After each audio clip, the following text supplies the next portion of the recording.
DZRH, magandang umaga Pilipinas sa DZRH Radio, DZRH TV at DZRH Online. Kasama si Kuya Angelo Palmones. Magandang umaga Pilipinas. Ay, Martes na tayo ngayon. Ikalabinsyam ng Marso 2024.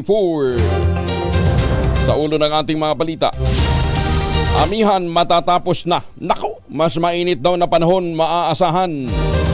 Perak, Catanduanes nakaranas ng 44 degrees Celsius na dangerous heat index kahapon. Pangamba ng mga empleyado ng MIAA sa pagsaseprimado ng Ninoy Aquino International Airport, pinawi ng Department of Transportation. 170 billion na kasunduan sa NAIA Rehabilitation, sinelyuhan na. Guro sa viral TikTok nakilala na, pinadalhan ng show cause order ng DepEd. Pagkamatay ng jail warden o dating jail warden na si Solueta, pinangangambahang magkaroon ng epekto sa kaso ng pinaslang na broadcaster na si Percy Lapid. Rapper singer sa Cebu City inaresto sa pamamaril ng isang American national. Higit naman sa 238 million pesos na halaga ng marijuana na sa bat ng Bureau of Customs sa MICP. Kasama natin ang buong radyo natin FM nationwide, ang ating action radio station sa Luzon, Visayas at Mindanao. 91.7 BNFM Radio sa Cebu at 94.3 FM sa Jensan. Balita, bagong impormasyon, kasama si Kuya Angelo Palmones. Magandang umaga Pilipinas! 14,000! 14,000 na po naghihintay na premyo sa mahiwagang tunog. May mga nagre-reklamo, hirap daw. Pamusta ho kayo sa PCS o sa Lotto, mas madali. Bayad nga lang kayo. Isa gumastos na magkano? 90 million para manalo ng 640 million. Ba ayos ah. Hindi kaya yan nagagamit na ho ang PCSO o ang Lotto sa laundering? Paglilinis ho ng mga illegal na pera. Antabayanan yung mga detalye niyan ha. Matatapos na ang Northeast Monsoon na amihan na nagbibigay ng malamig na panahon. Kaya asahan daw po mas matinding init panahon sa bansa, partikular na sa Metro Manila. Ayon kay Benson Estreja ng Pag-asa, nasa final hooray na ang amihan ngayong linggo. At papalitan ito ng warm at dry season. Yan po man sinabi ni Sareha na mararamdaman pa rin ang Northeast Monsoon sa extreme Northern Luzon. Magdadala ito ng malamig na panahon sa gabi at umaga sa Southern Luzon hanggang tuluyan na itong matapos. Sinabi pa ni Sareha na ang easterly sa mainit na hangin mula sa Pacific Ocean ang dominant weather system ngayon sa bansa. Paliwanag pa ni Sareha, ito ang final surge ng amihan bago magsimula ang warm at dry season. Batay sa data ng Pag-asa, ang actual air temperature sa ilang pangunahing lungsod sa bansa para sa March 19 hanggang 21 ay maglalaro ito sa Metro Manila 23 to 33 degrees Celsius. Kaya dapat uminom ho ng maraming tubig regularly ha. Legazpi City 24 to 32 degrees Celsius. Ang Baguio City medyo malamig pa rin 15 to 25. May buntag sa Cebu 25 to 32 degrees Celsius naman ang kanilang mararanasang aktual na air temperature. Iloilo City, 25 to 32, kaigang ba? Sa Tacloban City, 24 to 32, Metro Davao, 24 to 34, Buenos Dias, Zamboanga, malinsangan din sa Zamboanga, 24 to 34 degrees Celsius, at sa Cagayan de Oro City, 24 to 32 degrees Celsius. Matinding init naman ang naranasan ng mga residente ng Perak, Catanduanes matapos bumalo sa 44 degrees Celsius ang heat index. Babala ng Pag-asa, posible pang umabot ito sa 46 degrees Celsius ngayong araw. Una nang sinabi ng ahensya na may tuturing ng dangerous level ang 42 hanggang 51 degrees Celsius na heat index dahil sa peligron dulot nito sa kalusugan. Samantala sa Dagupan, Pangasinan, naitala naman ang 43 degrees Celsius na heat index noong Sabado. Pero pinakamainit pa rin ang Perak na umabot ng 47 degrees Celsius nitong weekend. Isa sa mga contributory factor ho ng pagtaas ng heat index dyan sa lugar, kawalan na nga po ng puno, marami na hong simentadong lugar at malapit ho sila sa dagat. Tiniyag naman ang National Water Resources Board o NWRB at ang Department of Environment and Natural Resources na magiging sapat pa rin ang supply ng tubig sa Metro Manila sa kabila ng nararanasang El Nino. Ayon kay NWRB Chair at DNR Undersecretary Carlos Primo David, maagang pinaghandaan ng pamahalaan ang epekto ng El Nino sa bansa ngayong taon. Sa kabila nito, hindi pa rin inaalis ng ahensya ang posibilidad ng pagkakaroon ng water rationing sa Metro Manila. Kaya naman nagpapaalala pa rin ang ahensya sa publiko na magtipid pa rin ng pagkonsumo ng tubig. Ayon pa kay CP David, posible pang tumagal ang drought effects o ang matinding tagtuyot sa kabila ng sinasabi ng Pag-asa na humihina ang nararanasang El Nino sa bansa. Yung El Nino rin na inaasahan natin na magpa-persist hanggang June, mukhang pahina na siya nitong April and May. At baka wala na siya by June. So umikli rin yung ating El Nino, and at the same time, dahil nga nag-water management tayo the previous year, palagay ko kung hindi mag-e-extend yung drought conditions natin, okay ang supply natin sa Metro Manila. Sa tingin ko, kahit mag-extend by a month yung drought conditions, kung lahat ng residente ng Metro Manila ay magsasagawa ng water conservation measures, tingin ko maibsan na natin yung problema this year. So, konting pagtipid lang. Bilang paghahanda para naman sa mas mainit na buwan ng tag-init ngayong taon, sinisiguro ng Manila Water na makapagbibigay pa rin sila ng 24/7 na supply ng tubig. Naghahanda ng kumpanya ng bagong water sources at supply augmentation facilities na tutulong para paganin ang epekto ng El Nino. Ilan sa kanilang gagamitin ay tubig galing sa Laguna Lake at saka yung Cardona Treatment Plant na maaaring makapagbigay ng hanggang 110 million liters ng tubig kada araw. Samantala, nakahanda naman ang Marikina Potable Treatment Plant portable treatment plant na kumukuha ng tubig mula sa Marikina River upang makapagbigay ng hanggang 20 million liters a day. Sa ngayon, patuloy pa ang regular system readiness check ng mga kumpanya upang masiguro ang kalidad ng water lines, mga valves at mga pasilidad na ginagamit sa kanilang operasyon. 11 minuto na makalipas ang ika-4 ng umaga. Kaya naman ho ang DILG bumuo na rin ho ng mga grupo na kikilos para ho mapangalagaan ang ating pong mga sistema o yung mga water lines natin. Nilagdaan naman ang Department of Transportation at ng San Miguel Corporation ang landmark concession agreement para sa rehabilitasyon at modernization ng Ninoy Aquino International Airport. Sinaksihan ng Pangulong Bongbong Marcos ang pagpirma sa higit 170 billion peso public-private partnership project sa Malacanang. Sa kanyang talumpati, sinabi ng Pangulong BBM, panahon nang maisailalim sa rehabilitasyon ng paliparan at maging komportable ang mga Pinoy at ang mga dayuhan sa pagbiyahe. Narito ang Pangulo.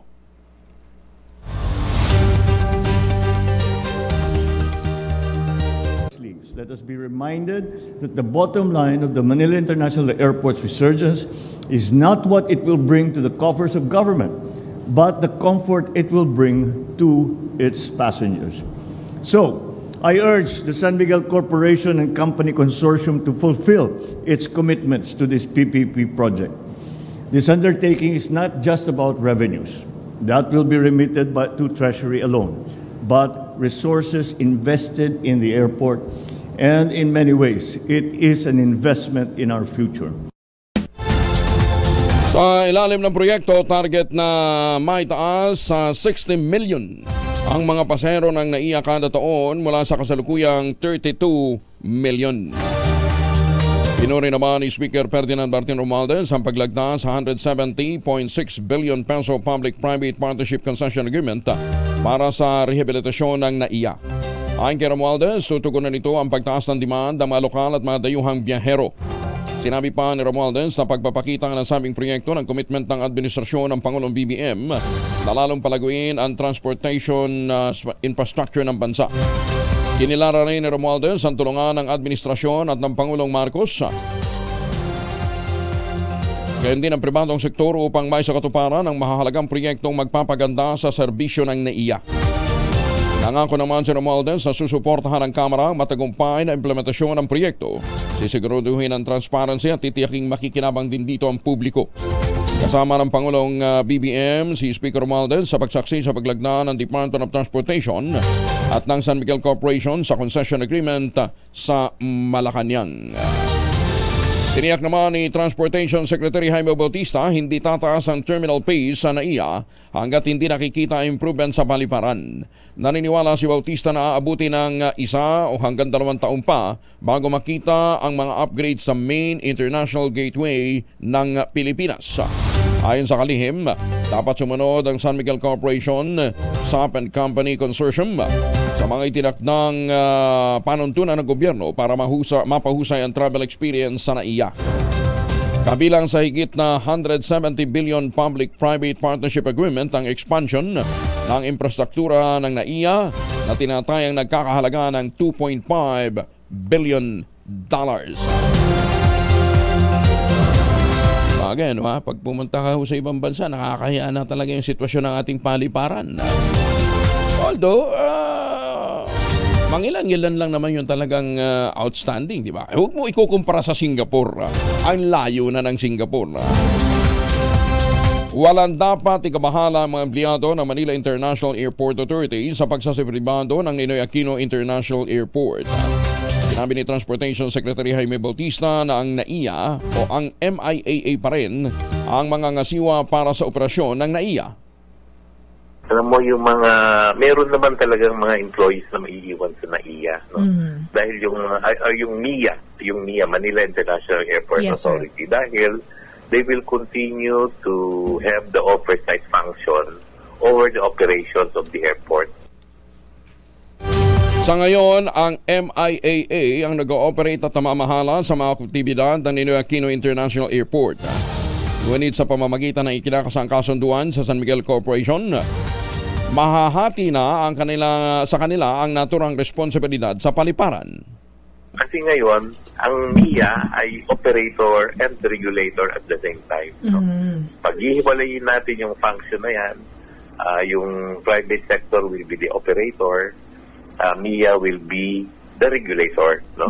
Kaya yung mga tao na involved sa regulation ay maiiwan talaga sa MIA. No?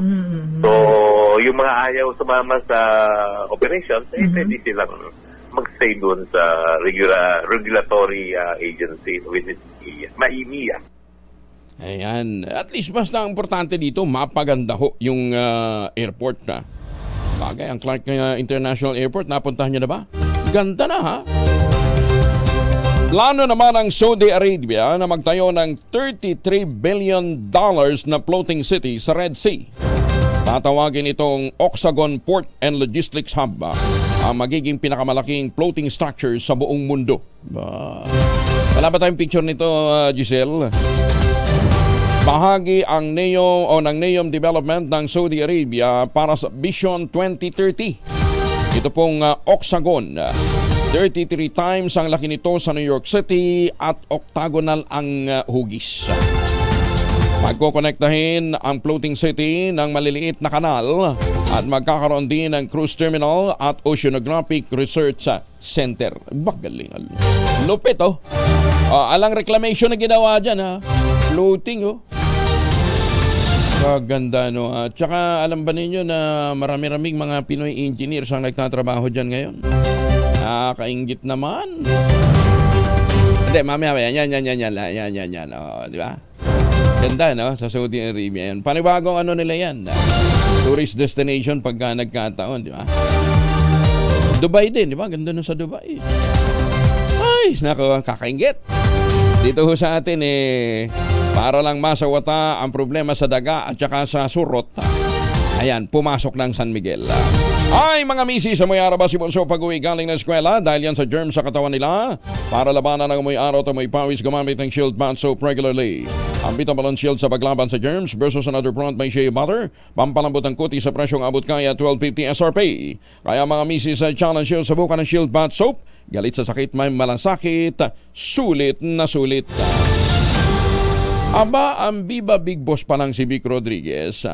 Kaya pala panay gawa ng pelikula na ibibenta daw ito sa international market. Yan ang ibibida sa atin ni Morley Alinio. Morley, good morning. Gising na ang showbiz, rampa na Pilipinas. Good morning, Kuya Angel. Kaya pala si Boss Vic Del Rosario ng Viva Films ay tuloy-tuloy ang paggawa ng kanyang mga Viva Max Films ay na ibebenta pala niya ito sa international market na kung saan kamakailan ay nakapagbenta ito ng mahigit 50 pelikula sa Hong Kong. Well, kaya naman pala sunod-sunod ang mga ginagawa nitong pelikula na linggo-linggo na lang ay may itinatanghal sila. Well, hindi pala nalulugi ang Viva at sa halip ay kumikita sila ng bonggang-bongga. Congratulations! Yan ang ating DZRH Showbiz Hottest News. Ito po ang inyong RH47, Morley Alinio. Tuloy-tuloy sa pagbabalita, tuloy-tuloy sa serbisyo. Sama-sama tayo, Pilipino. Babu! Maraming salamat, Morley. Mabalengke muna tayo. Nasa Pasay Public Market ngayon si Noche Kaka sa RH27. Good morning, Noche. Mayong buntag, Kuya Angel, ngayong Tuesday morning dito sa Pasay City Public Market, ang sibuyas pula, Kuya Angel, 100 ang kilo, yung labano 60, yung lemon 20 at ang singkama 70. Sama na rin natin yung siling labuyo 100, mustasa 100 ang kilo, yung okra 120, sampalok 80, kalamansi 60, yung siling berde 100, kamatis 60, carrots 90, ang radish 60, Baguio beans 90 pesos ang kilo, yung patola 80, bawang 140, luya 120, cauliflower yung imported 100 at yung broccoli na local ay 180 ang kilo, pero yung imported na broccoli 250. Sama na rin natin yung sayote 40, yung togi 40, talong 80 at ang ampalaya 120 ang kilo. Ang baboy naman, Kuya Angel, 330 ang kilo. Yung baka laman naman 420, liempo 370 at ang manok nakapako pa rin nasa 180 pa rin ang kilo. Yung lapu-lapu, Kuya Angel, 500 ang kilo. Yung dalagang bukid 250. Ang bangus dagupan, yung malalaki 300 ang kilo. Yung tilapia naman 120. Yellowfin 280 ang kilo, galunggong 200 at ang tulingan 140 ang kilo. So ang presyo ng ilang pangunahing bilihin ngayong Tuesday morning dito sa Pasay City o mas kilala bilang Libertad Market. Mula sa kanunan sa Pilipinas, DCRH, ako si Noche Kaka, tuloy sa pagbabalita, tuloy-tuloy sa serbisyo, sama-sama tayo, Pilipino. Dagan salamat, Noche. Magandang umaga, Pilipinas! 22 makalipas ang alas 4, nasa batawan ng Bureau of Customs, Manila International Container Port, ang mahigit sa 60 kilo, 60 kilos ng pinatuyong marijuana sa loob ng 12 balikbayan boxes. Galing ito ng Thailand. Kagandang issue ang Office of District Collector ng alert order laban sa nasabing mga balikbayan box na hinihinalang naglalaman ng illegal drugs, misdeclared at undeclared items batay sa process information mula sa PDEA. Nang isa-ilalim nga sa 100% physical examination, ang 12 balikbayan boxes natuklasang naglalaman ng mga ito ng kush o high-grade marijuana na ang kabuang halaga ay umaabot ng mahigit sa 238 million pesos. Ayon kay Customs Commissioner Benvenido Rubio, ang pagkakasabat ng pinatuyong high-grade marijuana ay resulta ng pinaigting nilang pagbabantay sa mga pangunahing border ng bansa upang hindi makapasok ang mga smuggled good batay na rin sa direktiba ng Pangulong BBM. Bumuo ng task force ang DILG upang tingnan ang posibleng pananagutan ng mga lokal na opisyal ng Bohol sa pagtatayo ng resort sa gitna ng Chocolate Hills. Ayon kay DILG Secretary Benhur Abalos, magsasagawa ng malalimang investigasyon ng task force na naglalayong matukoy kung sino ang responsable sa konstruksyon ng naturang resort. Sinabi ni Abalos na maharap sa legal action ang sinumang lokal na opisyal na mapapatunayang kasabwat o nagpabaya sa kanilang tungkulin. Idiniin pa ng DILG Chief na kabilang sa mga posibleng harapin ng mga ito ay suspension o dili kay pagkasibak sa pwesto dahil kailangang panindigan at integridad ang kanilang pagiging public servant. Sinabi pa ni Abalos na protected area ang Chocolate Hills sa ilalim ng Proclamation 1037 at National Integrated Protected Area Systems Act o NIPAS Act of 1992. Ayan, ang daming bulag, sekretary, ano ha? Hindi naman ako naniniwalang natapalan sila ng pera, ano ha? Kaya lang whatever reason na nagbubulag-bulagan sila, alam nyo na, alam na dis. Illegal ang polisiya ng Protected Area Management Board ng DNR na nagpapahintulot sa 20% development sa Chocolate Hills. Ayon sa Tagbilaran Baywatch, labag ito sa Proclamation 1037 ng dating Pangulong Fidel Ramos na nagdideklara sa Chocolate Hills bilang protected area. Umapil ang watchdog sa PAMBI na i-revoke na ang resolusyong pumapayag sa pagpapatayo ng Captain's Peak Resort, ipasara ito ng tuluyan at ipademolish. Una nang sinabi ng Sangguniang Panlalawigan ng Bohol na pinayagan ng PAMBI ang 20% na threshold sa development mula sa paanan ng burol hanggang sa tuktok. Utang na loob. Ay, sus, may ginoong buhay talaga to. Kung mismong PAMBI ho ang nagpapahintulot, alam na dis. Doon ho sa Mount Apo, kinakatuwiran ng PAMBI, wala naman daw silang pondo. Dahilan yon para konsentihin ho ninyo yung pagkasira ng bundok. Di ba? Alam ho ba ninyo yung experience namin dito sa Taal kung ba't napabuwag ho yung Korean restaurant? Dahil mismo ang PAMBI nagsabi na tulungan nyo kami. O kaya na-demolish ho yung Korean restaurant. To the ground na level. Dahil malinaw naman ho sa water code. Ayun, water code. Ito, deklarasyon ho ng Pangulong FBR. Di ba? Isunod nyo na rin, Secretary Abalos, yung dito naman sa San Miguel, Bulacan. Pakitingnan na rin ho yung nangyayaring mga aktibidad dyan sa Biak na Bato National Heritage Park. Natigil naman na daw yung quarrying. Kaya lang, sangkaterba na rin ho yung nakalbo at nahukay. Baka mamaya pagka medyo nananahimik na tayo, biglang magtuloy na naman ho yung paghakot, pagkakwari nila. At saka yung DNR, yan yung Casa, ano nga ba yung pangalan yan? Isang resort yan. Casa Elena, ayan. Aladin hong ECC yan at yung conversion ho ng lupa ay questionable. Ang nakapagtataka ang may-ari ho niyan isang ordinaryong empleyado lamang ng City Hall. Mayor, kasosyo ka ba? Maganda umaga, Pilipinas! Ay mga mamis, Laundry Day today. Kunot-no ka ba kapag makapit, madikit at malupit ang mancha? All you need is Pride. Mapapahira pa ng self-con sa Pride. Easy at worry-free naman ang laundry. Sa triple stain-away formula, tanggal ang matitinding mancha based on test sa chocolate, mud, and sebon and cotton. Gawa po ito ng ACS. Oras mo na sa buong Kapuluan, 27 makalipas ang alas 4. Ang Philippine Amusement and Gaming Corporation of Bacoor sa pagtanggap ng entry sa nagbabalik na kompetisyon ngayong taong ito. Bukas ho ito sa lahat ng mga kategorya at meron pang malalaking premyo.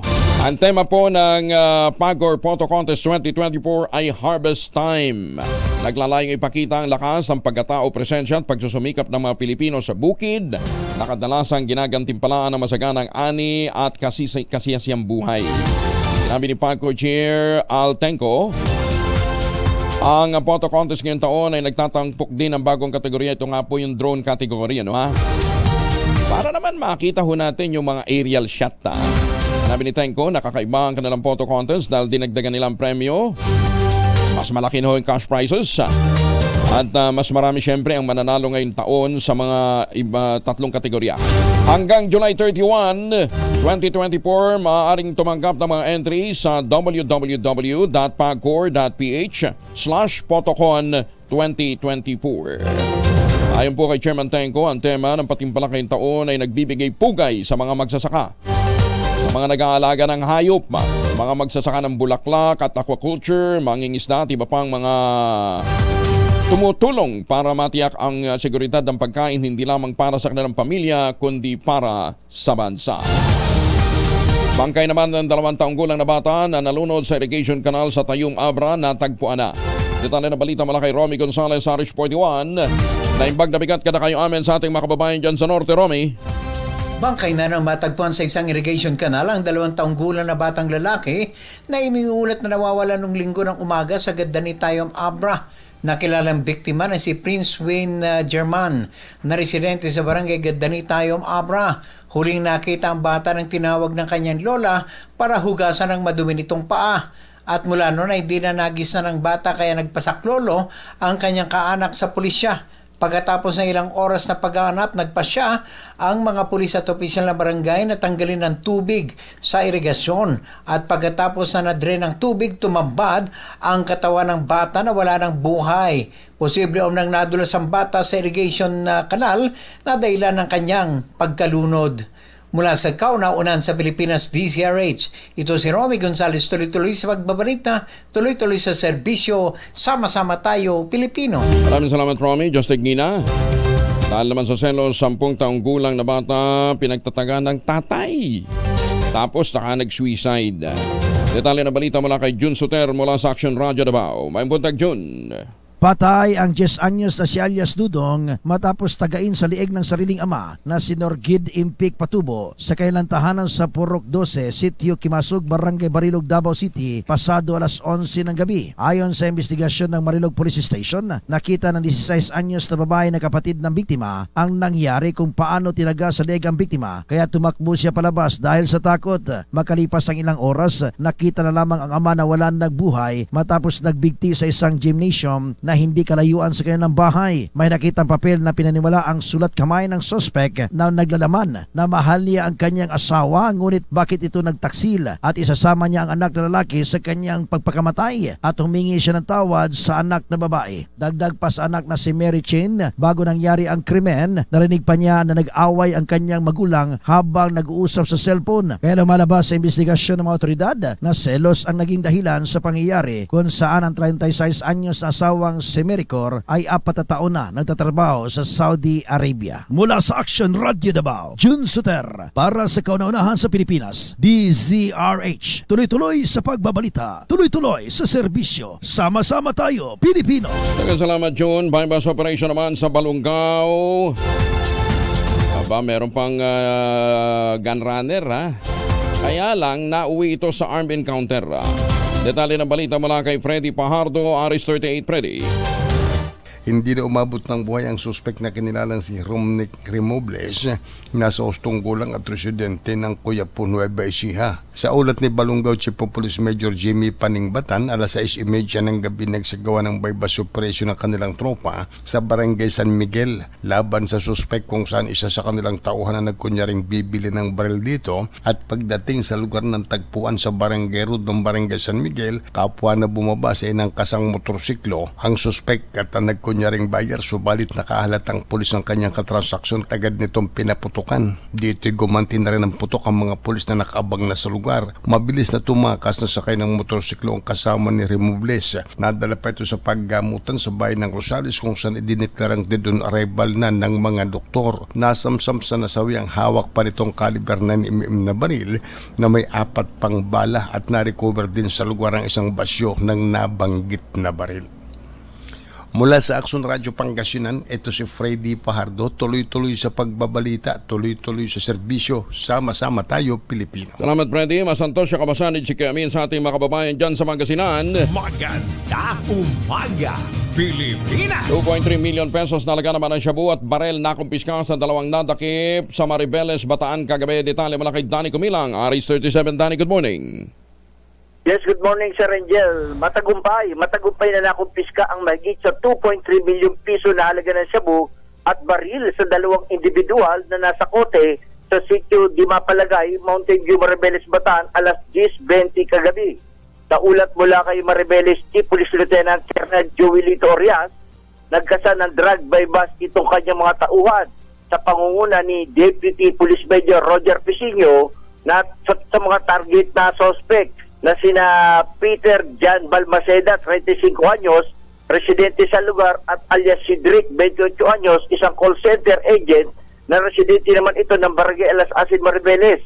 At nang magpositibong makabili ang mga nagpanggap na buyer sa umano'y magkasabwat sa pagbebenta ng droga sa lugar sa halagang 1,000 piso kapalit ng isang pakete ng shabu, dito na isinagawa sa mga ito ang protective search at nakuha sa kanila ang 4 na malalaking plastic na naglalaman ito ng shabu na nasa 350 gramo na nagkakalaga kabuuan nito sa 2,380,000 pesos at isang kalibre 45 revolver na kargado ng 2 bala. Dinala ang mga ito sa Maribeles PNP Station matapos basaan ang kanilang mga karapatan at sumailalim sa drug inventory at naharap ang mga ito ngayon sa kaukulang kaso. Mula sa kauna-unahan sa Pilipinas, DCRH, ito si Danny Kumilang. Tuloy-tuloy sa pagbabalita, tuloy-tuloy sa serbisyo. Sama-sama tayo, Pilipino! Maraming salamat, Danny. Namahagi naman si Supremo Senator Lito Lapid ng ayuda sa 640 na mga pamilyang overseas Filipino worker mula sa Metro Manila. Sa isinagawang payout ng DSWD at mga OFW sa Ayala Mall sa Parañaque City, tumanggap ang mga benepisyaryo ng halagang 2 million pesos mula sa programang Assistance to Individual in Crisis Situation o AICSA. Sa kanyang talumpati, itinuturing ni Senator Lito Lapid ang buhay na bayani ang mga OFW nagsasakripisyo sa ibang bansa para sa kanilang mga mahal sa buhay. Kaya't nagpasalamat siya sa malaking ambag sa ekonomiya ng remittances ng mga ito. Totoo naman, At magandang umaga ho sa ating mga seafarers, sa mga suki nating mandaragat.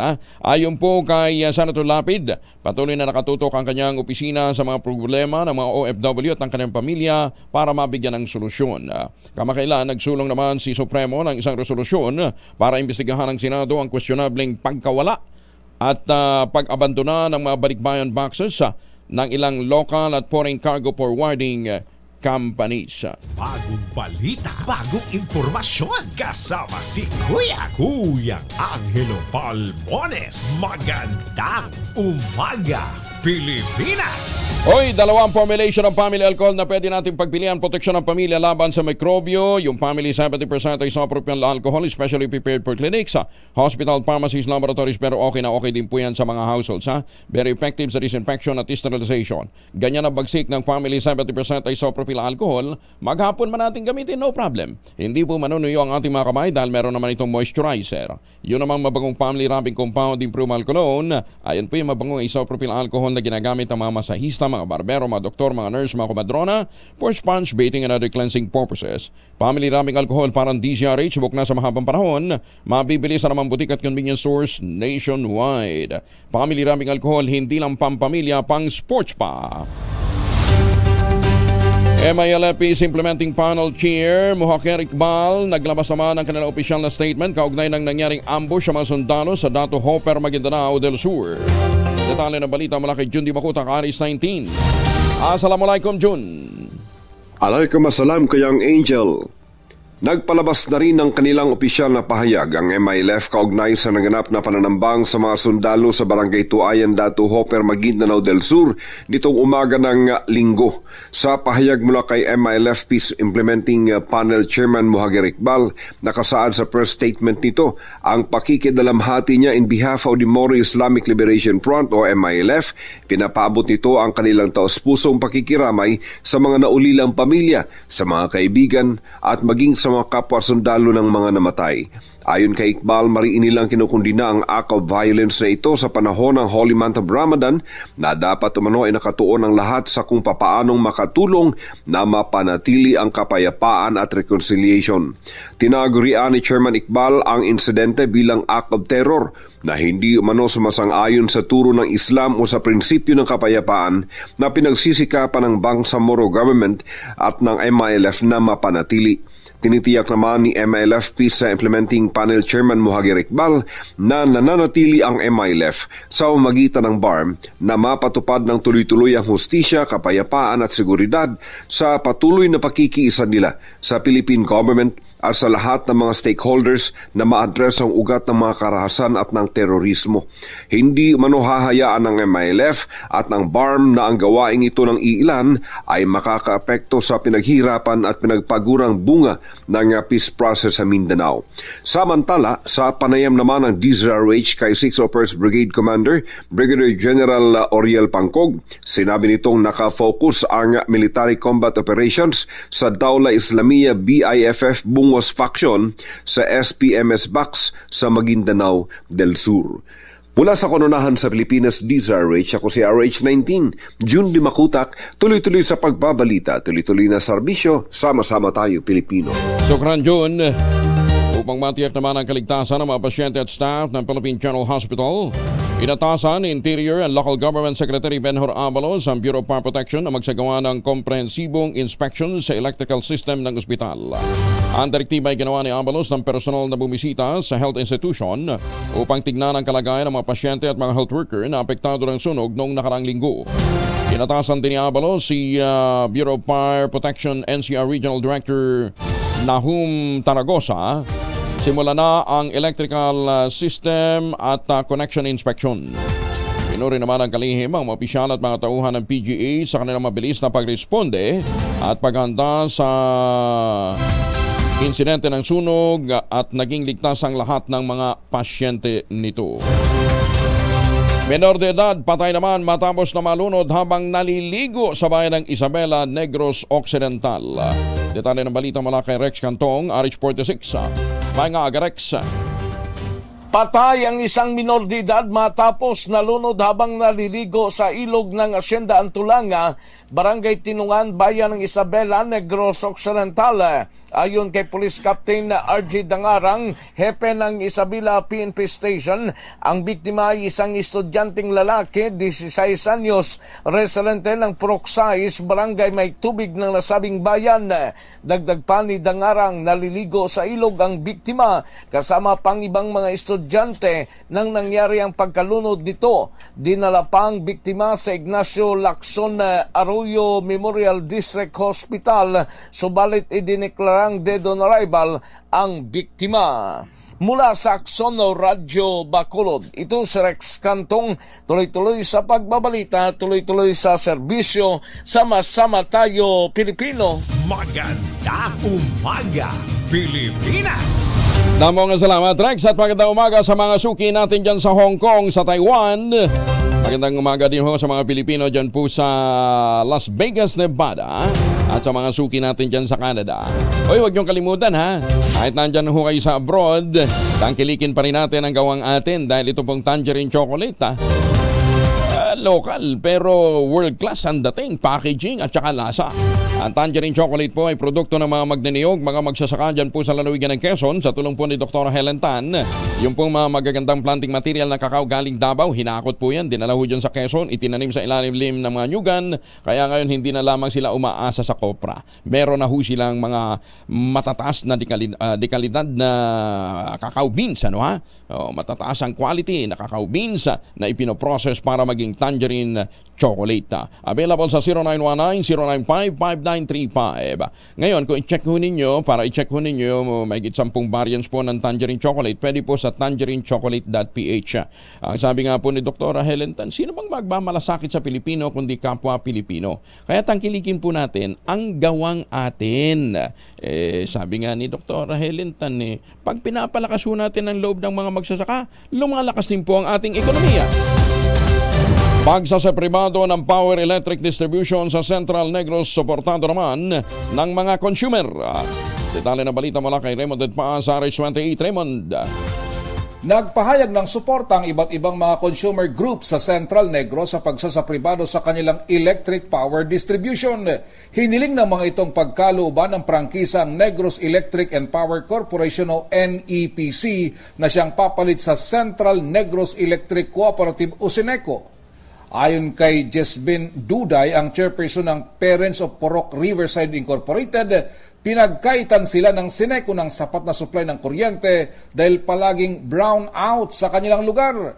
Para kay Julie Alob, ang chairperson ng Banago Yucom Takers Association, dismayado sila sa Seneco dahil ipinapasa sa kanilang mataas na systems loss. Sa panig ni John Marta ng Mahimulaton Homeowners Association, binigo sila ng kanilang electric cooperative dahil sa kanilang palpak na serbisyo. Naniniwala ang mga ito na kailangan ng isang power company na may sapat na financial capability upang bigyan sila ng magandang serbisyo ng kuryente bilang isang basic necessity. Ang hinihinging prangkisa ng Negros Electric and Power Corporation ay nakabinbin ngayon sa Senate Committee on Public Services ni Senador Grace Poe. Paalala ni po ang pagkakaroon ng prangkisa isang pribilehyo na may kalakip na malaking responsibilidad. Kapag hindi tumupad ang power distribution company sa nilalaman ng prangkisa, ay maaring bawiin ito. Kung mabigyan ng prangkisa ang NEPC ay saklaw nito ang mga lungsod ng Bacolod, Bago, Silay at Talisay at ang mga bayan ng Murcia at Don Salvador, Benedicto. Para sa kauna-unahan sa Pilipinas, DZRH, ito si Raymond Adpaz, tuloy-tuloy sa pagbabalita, tuloy-tuloy sa serbisyo, sama-sama tayo, Pilipino. Dagan salamat, Raymond. Maganda umaga, Pilipinas. 420 na daw ang presyo ng karneng baboy sa ilang pamilihan. Kaya ang sinasabi, dapat magkaroon na ng price ceiling. Aba, payag ba dito ang Samahang Industriya ng Agrikultura? Kasama natin ang kanilang chairman ngayon, si Ginoong Rosendo. So, Kasendo, magandang umaga po sa inyo.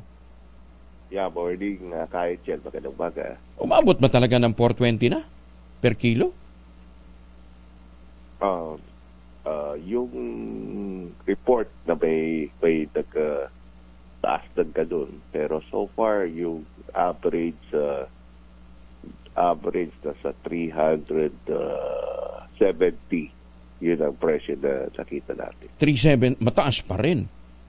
Mataas pa rin, yeah. Oo, magkano lang ang farm gate ngayon? Nasa 180? Ang farm gate ngayon nasa 195. 195. At dito sa Luzon, pero sa amin sa Mindanao, nasa mga 180 lang eh. Yeah. Oo, tapos magkano? 375. Palaki naman ang patong nila. Yes, oo. Medyo malaki nga. So, kung kayong tatanungin, kung nasa 370 per kilo na, malapit ito sa 420, tama ba na magpatupad ng price ceiling? Hindi naman, no? Dapat ikutan lang yung mga may problema na area. Kasi hindi naman lahat sumipa ng ganun kataas. So, yung mga ganun kataas siguro, yun ang dapat pasyalan. I-monitor lang. Pero wag naman price ceiling. Wag tayong mag-impose. Yes, oo. Ang imported, pero tuloy-tuloy pa rin pasok na imported eh. Oh, yeah. Wala naman hinto yung pagpasok ng imported, yeah. Ang ganda na ng production natin. Meron naman tayong sapat na guilds para gawing inahin. So, bakit tuloy-tuloy pa rin? Para talaga gusto nilang matupad yung pangarap na maging number one importer na rin tayo ng karneng baboy. Yung affected kasi nung yung last year, di ba, tumaba yung ASF. Marami dyan dispose between July to December. So, baski yung yung AIDS hindi pa kailangan ibenta. Naibenta na. Yeah, so nabawasan talaga yung... So talaga may shortage pa tayo as we speak? May kakulangan talaga, no? May kakulangan. Yung Luzon naapekto dun sa last year na kaling. So nabawasan yung volume talaga. Oo.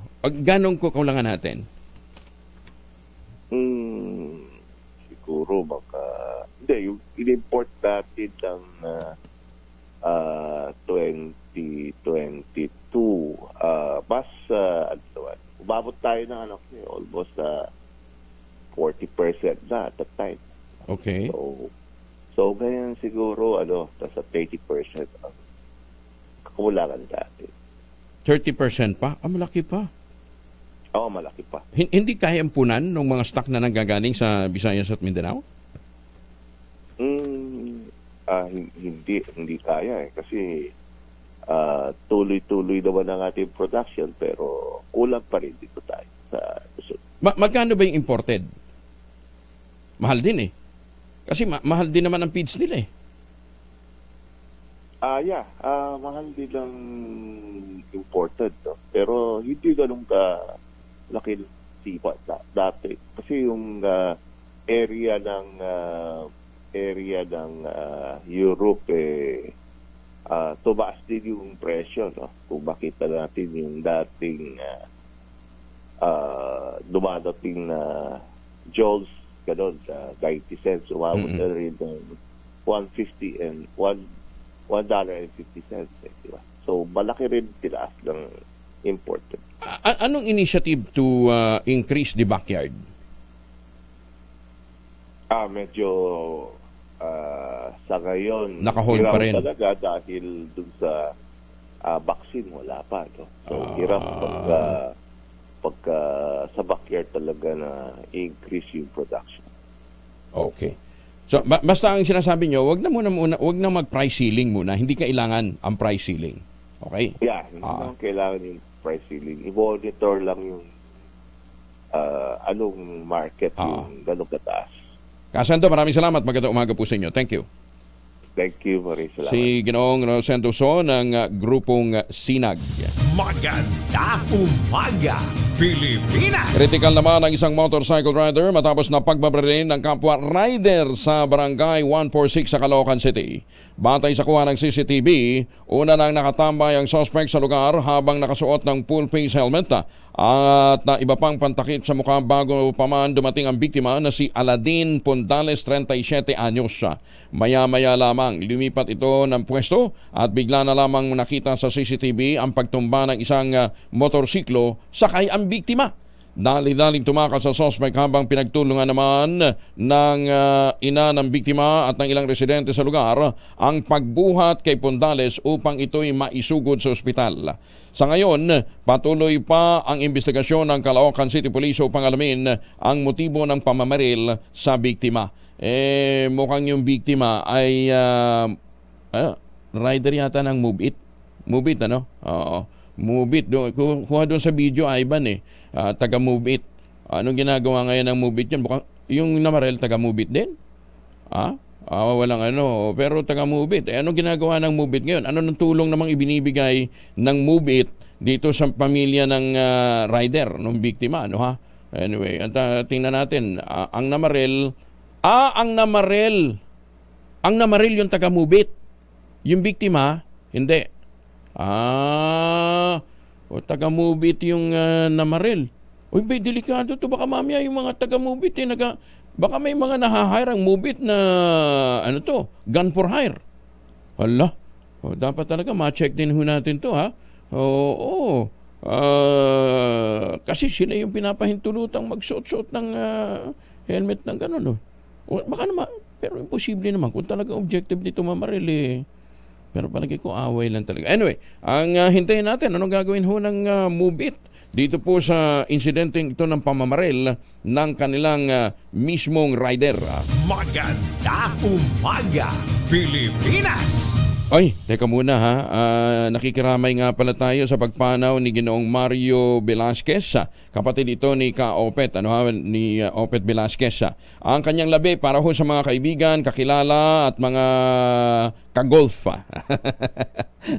na nito pong si Ginoong Mario Velasquez ay nandyan po sa Eternal Garden sa Santa Rosa, Laguna. Ka-Opet, magandang umaga sa inyo. At isi ka lang si Ka-Opet Velasquez po maraming kaibigan golfer din ho yan at saka mga taga DPWH.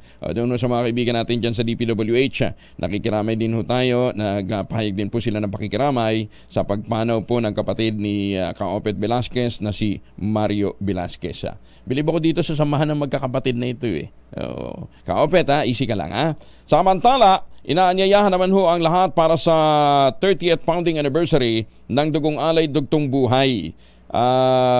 Bloodletting program po ito March 31 sa Rizal High School, Barangay Kanyogan, Pasig. Bahagi rin yata ito ng birthday ng founding chair ng Dugong Alay Dugtong Buhay, the late Nap Marilag.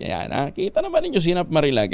Matagal nang namayapa sa mundo pero patuloy po yung kanyang advokasya na mamahagi ng libreng dugo. 30th founding anniversary ng Dugong Alay Dugtong Buhay Bloodletting Program March 31 sa Rizal High School, Kanyogan, Barangay Kanyogan sa Pasig. Okay. Maraming salamat sa mga tumatangkilik at sumusuporta dito po sa Dugong Alay Dugtong Buhay. Samantala, nananawagan naman ang Batch 74 para sa kanilang reunion sa April 2. Ito po yung mga graduate ng Palawan National High School. 50th anniversary nila. Ang babata pa Palawan National High School magkakaroon ng grand reunion ang Batch 74 sa April 2. Ayan, tawagan daw po ninyo si Will Bapol sa 0921-690-6440. Ayan, agahan daw ninyo ang pagpaparehistro para ma-avail ninyo ang libreng t-shirt. Ayan, congratulations. Okay? Ay, teka nga pala, birthday din pala ng aking pamangkin ngayong araw na ito, si Richie Solano, dyan po sa Kidapawan City. Richie Solano, happy birthday! Maganda umaga, Pilipinas! Iniling naman ang Kamara na magkaroon ng briefing ang DFA para sa kalagayan ng 17 Filipino seafarers na binihag ng Houthi rebels noong pang nakarang taon. Detalye ng balita mula kay Manang Milky Rigonana, Richmond. Manang Milky. Magpapatawag ng briefing ang Kamara sa Department of Foreign Affairs para humingi ng update sa kalagayan ng 17 Filipino seafarers na binihag ng Houthi rebels noong pang Nobyembre ng nakaraang taon. Ang briefing ay ipatatawag ni House Speaker Martin Romualdez ngayon at nakabalik na siya ng bansa mula sa pagbisita ni Pangulong Bongbong Marcos sa Germany at Czech Republic. Matatandaan sa isang press briefing sa Malacanang, inamin ni DFA Undersecretary Eduardo De Vega, hanggang ngayon walang nangyayari sa ginagawang negosasyon para mapalaya ang ating mga kababayan dahil ang gusto ng mga Houthi rebels ay tuluyan ang mahinto ang giyera sa Gaza. Bukod dito, gusto ring malaman ni Romualdez ang kalagay ng pamilya ng 17 Filipino seafarers. Ang 17 tripulante ay nanatiling bihag pa rin ng Houthi rebels nang maharang kanilang barko sa Red Sea noong November 2023. Sila ay mga tripulante ng barkong MV Galaxy Leader na naglalayag sa Red Sea. Para sa kauna-una sa Pilipinas, DZRH, ako si Milky Regunan. Tuloy-tuloy sa pagbabalita, tuloy-tuloy sa serbisyo, sama-sama tayo, Pilipino. Maraming salamat pa ng Milky. Ay, magandang ating gising kasi magandang tulog nyo. Yan ang biyaya ng Ultabayo. Kapag kayo nakakapag-ultabayo, kahit na medyo puyat ho tayo, kulang ho ng oras yung tulog natin, pagbangon mo, masigla pa rin. Ang ginagawa ho kasi ng ultabayo ay tinutulungan tayong ma-achieve yung pong lalim ho ng tulog, yung stage 4 talaga ng tulog natin para nananaginip tayo. Kasi habang natutulog ho tayo ng relax, yung ating utak naman, itinataboy ho yung mga toxin. Ayan, kaya pinalalakas nito ang ating immune system para malabanan ang iba't ibang masakit. Kaya kung kayo ho'y stress sa buhay, madalas na napupuyat, mag-ultabayo. Ang kauna-unahang postbiotic food supplement na rekomendado ng mga doktor at rehistrado sa Food and Drug Administration. Kung meron ho kayong mga concerns, mag-text ho kayo sa 0917-110-6580. Any ailment under the sun, pwede ho ninyong itanong sa mga medical health experts ho natin na nakastambay sa 0917-110-6580. Ang Ultamayo po ay available sa Mercury Drug, Amesco Drug, Pasmed Pharmacy, John's Pharmacy, Curamed, Lazada at Shopee. Ayan ha. Ngayon, para ho doon sa lahat ho ng mga nagre-reklamong walang available sa kanilang Mercury, puntahan nyo. Nag-resupply na ho sila. Nag-restock na po sila. Oras sa buong Kapuluan, 1 minuto na lamang bago po mag-alas 5 ng umaga. Kauna-unahan sa Pilipinas. Manila Broadcasting Company. DZRH, a proud member of MBC Media Group. RH number 1. Dahil 85 taon na ang kauna-unahan sa Pilipinas at ang MBC mas gumanda na, mas pinamimigay ni Sherwin Alparo na may kasamang mga grocery. May chance din kayo manalo ng 14,000 ngayong araw na ito. Mahiwagan tunog. 14,000, di na muna ako magbibigay ng clue. Basta ito, parehong ginagamit ho ng mga MSME, mga maliliit na mga negosyante. Ayan, gamit din ho sa bahay, gamit din sa opisina. Ayan, may angulo, may angle. At ang prinsipyo ginamit, P6. Nahulog. Ito na. O yun, no? Lahat na lang ng nahulog, pwede nyo i-try. Pero may specific ko kasi dahil sinasabi natin may angulo ito. So, may angulo, ibig sabihin, pareho silang hard. So, doon nagsasabing bola, kayo naman, may angulo nga eh. Saan kayo nakakita ng bolang may angulo? Pambira kayo. Angulo ng shooting. Pero hindi yung mismong bolang may angulo. Ang inyo pong masagot, ipadala po ninyo sa 0919-282-6485. Sundin ang tamang format ng pagdetext, empty space, name / address / contact number / at ang inyong sagot. Isang beses lamang po maaaring mag-text sa ating text line gamit ang inyong mobile number. 14,000. Aba, 6,000 na lamang ang kinakailangan ho ninyo. Pwede na panghulog bahay kaagad yan sa inyong bibiling bahay dyan po sa Sibera Mabalacat, Sibera Bacolod at Samira.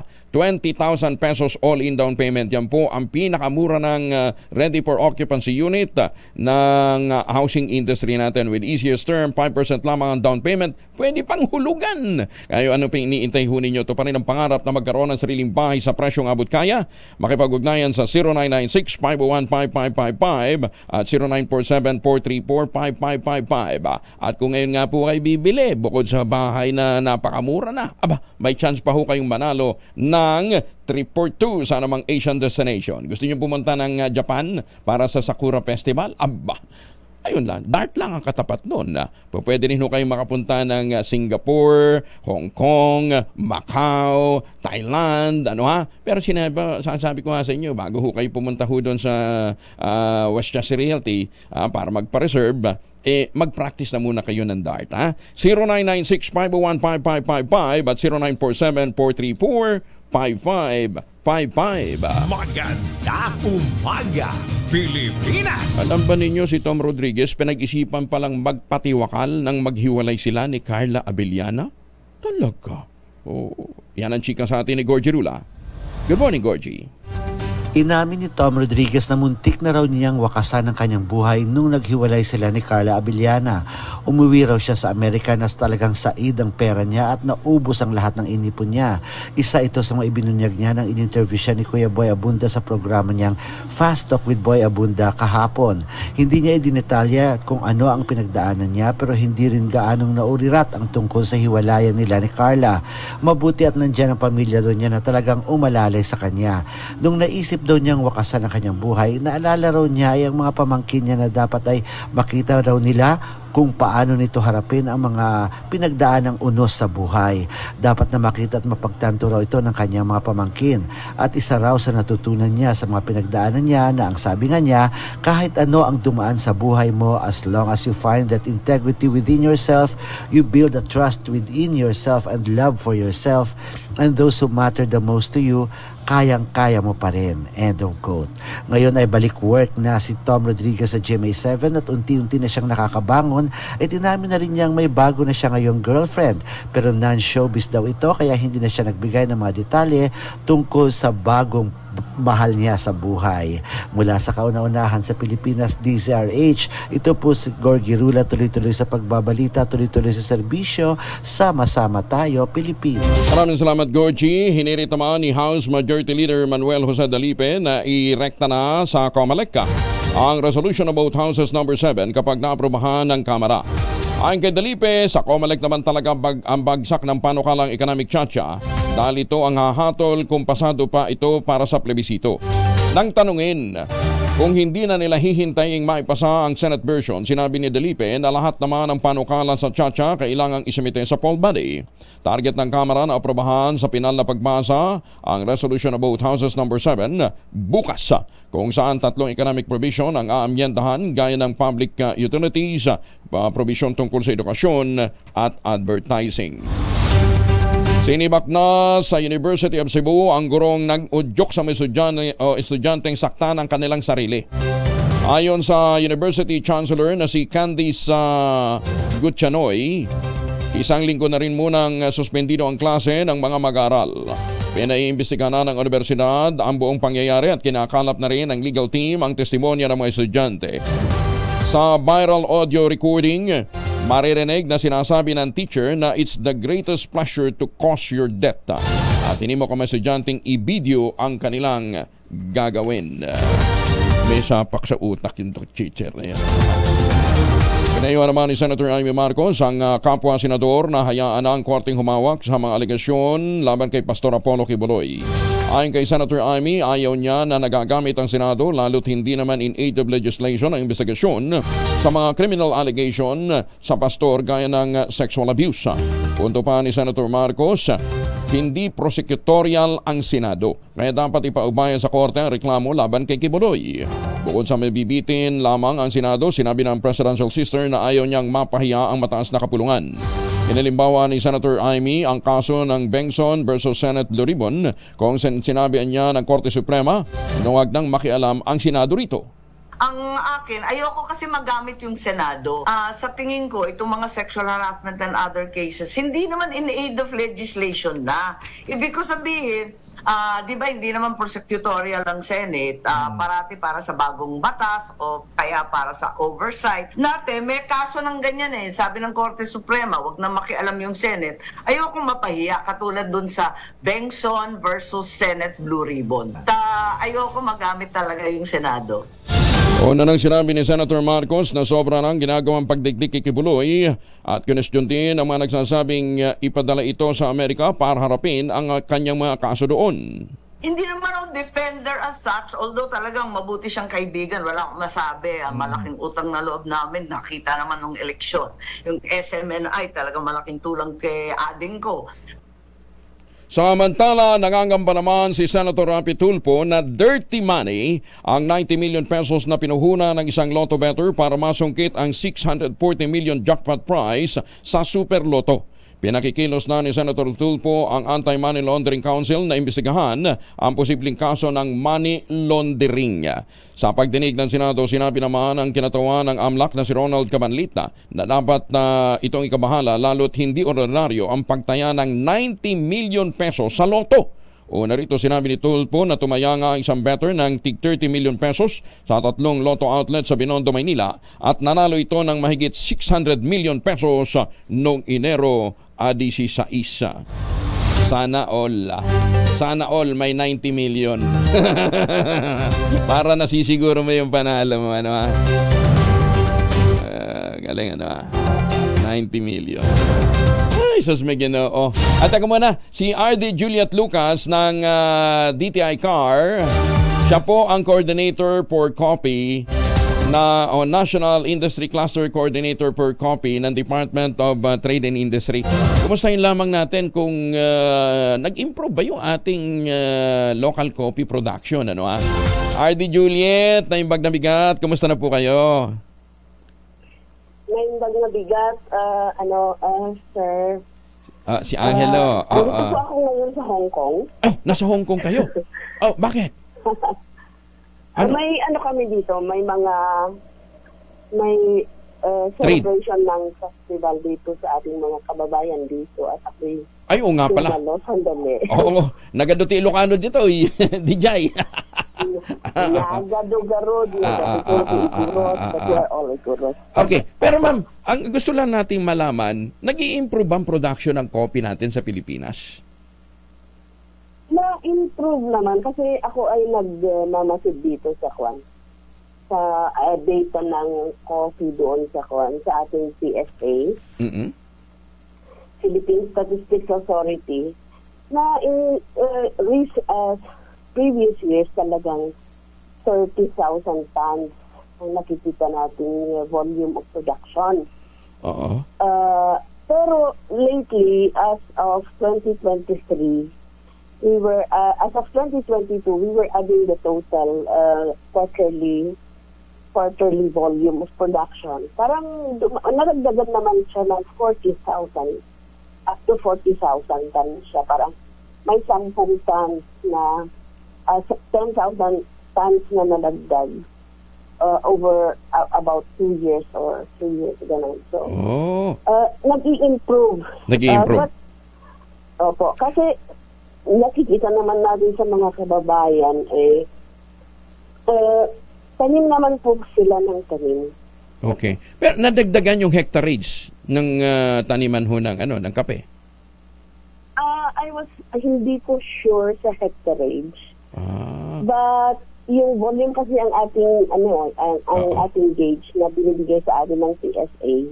Okay. Kasi I'm not really sure about the hectarage. Baka hindi lang natin matansya kung yung bang pagtaas ng volume dahil sa nag-improve ang production nila o nadagdagan yung taniman natin, kasi gumaganda na rin. Oo. Pero kasi yung tinitingnan din ng DA, yung hindi lang sa hectarage pero yung ating productivity per tree or per hectare, ganon. So we would like to achieve sana yung 1 kilo per tree or 1 ton per hectare. Pero as of now, yung latest is mga 6.6 something per tree. Oo. Pero ma'am, maliit pa rin yung production natin versus consumption.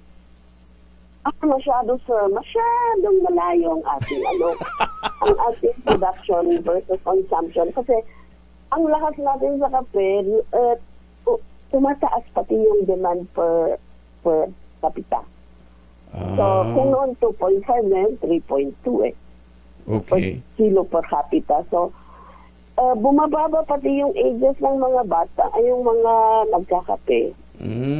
So, ibig lang sabihin, mga products of coffee. Ibig sabihin, RD Juliet, talagang sunrise industry ang kape, na ang ating mga farmers dapat talaga nag-engage sa coffee growing para matugunan natin yung demand. Kasi ilang percent lang natutugunan natin sa demand natin?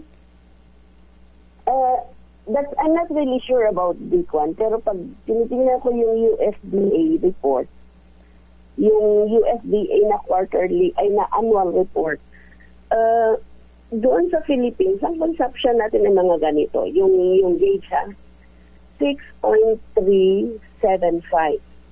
Okay. Million of something. So that is they were measuring the consumption with 60 kilogram bag. Pero yung production natin is 475,000. Ganun kalayo? Opo, ganyan ang 475 is to 6,375. Ganyan yung ratio, ang layo. Ang layo. So, parang kung tinitingnan ko yun, it's 90-10. Pero according naman sa ibang statistics like Statista, ganun, may mga mga 20% to 80%. Ganun. Okay. So, it's not hindi pa tayo masyadong sure doon sa statistics ng volume of production and consumption.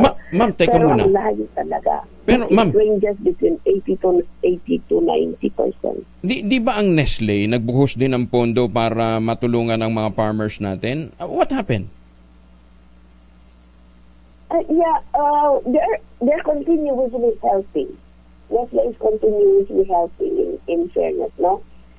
They continue to research also on better ways of producing, like propagating. And they are also very helpful in the training of farmers, especially cooperatives.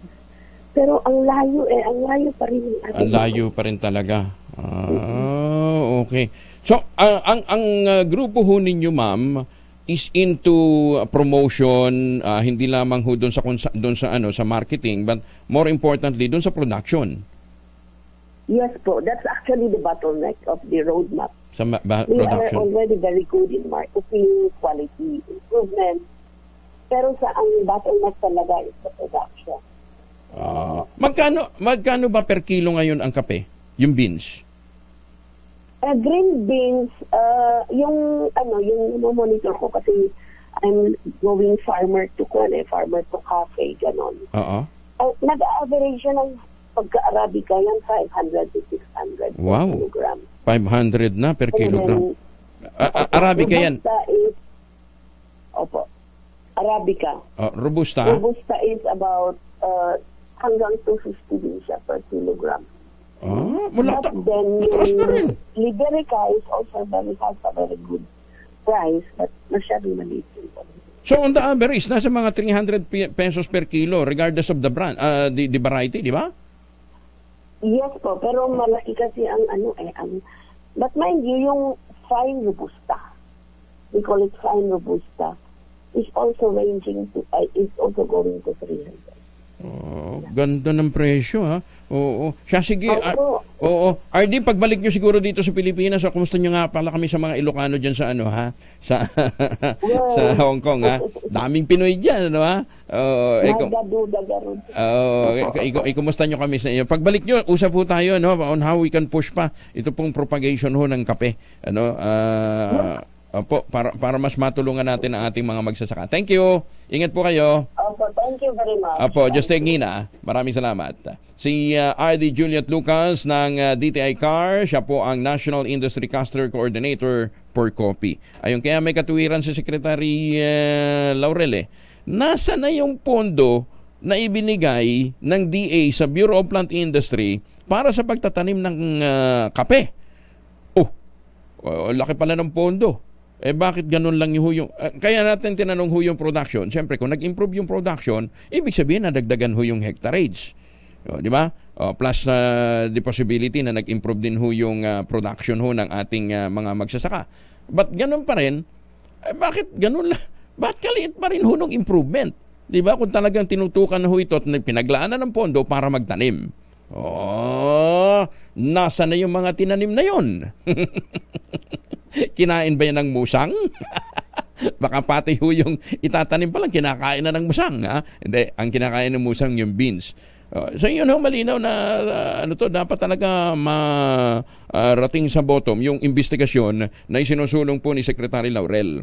Nakakalungkot to pondo tayo ng pondo sa iba't ibang mga project pagkatapos hindi naman ho napapakinabangan. Mabuti na lamang ho dito sa Quezon, iba naman yung ginagawa ni Dr. Helen Tan. Yung kay Dr. Helen Tan ho naman, kakao naman yun. Pero di ba, nag-improve ho ang produksyon natin ng kakao. Ha? Lalong-lalo na dyan ho sa lalawigan ng Quezon. Bakit? Meron hong market. Pero ang LGU na mismo, ang lokal na pamahalaan, ang gumagawa ng paraan para mag-improve yung production.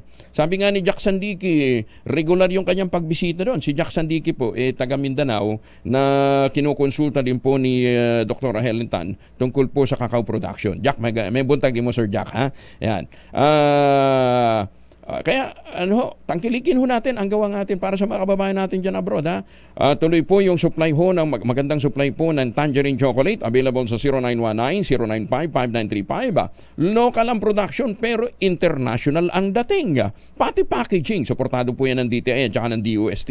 Yan, Tangerine Chocolate, available sa 0919-095-5935. Ang Tangerine Chocolate nga po ay produkto ng mga magnaniyog dyan po sa lalawigan ng Quezon. Sa tulong po ni Dr. Helen Tan, hindi na sila umaasa ngayon sa Kopra, kundi mga MSMEs na ho sila. Kaya suportahan ho natin sila, ha?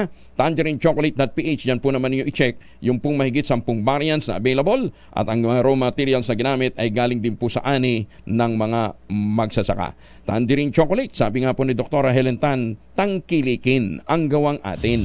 Maganda umaga, Pilipinas! Alas 5:20. This time check is brought to you. Huwag natin kalimutan, ha, pagbawanin po natin ang mga mahal sa buhay natin ang panlaban sa mikrobyo. Saka painumin ho sila madalas ng tubig. Dalawang formulation ng family alcohol na pwede nating pagpilian. Proteksyon ng pamilya laban sa mikrobyo. Yung family 70% isopropyl alcohol, especially prepared for clinics, hospital, pharmacies, laboratories, pero okay na okay din po yan sa mga households. Very effective sa disinfection at sterilization. Ganyan na bagsik ng family 70% isopropyl alcohol. Maghapon man natin gamitin, no problem. Hindi po manunuyo ang ating mga kamay dahil meron po itong moisturizer. Yun namang mabangong family wrapping compound improved alcoholone. Yan po yung mabangong isopropyl alcohol na gamit ng mga masahista, mga barbero, mga doktor, mga nurse, mga kumadrona for sponge bathing and other cleansing purposes. Family wrapping alcohol parang DZRH book na sa mahabang panahon. Mabibili sa namang butik at convenience stores nationwide. Family wrapping alcohol, hindi lang pampamilya, pang sports pa. 524. Arestado naman ang isang local rapper singer dahil sa pamamaril sa isang dayuhan sa labas ng isang bar sa Cebu City.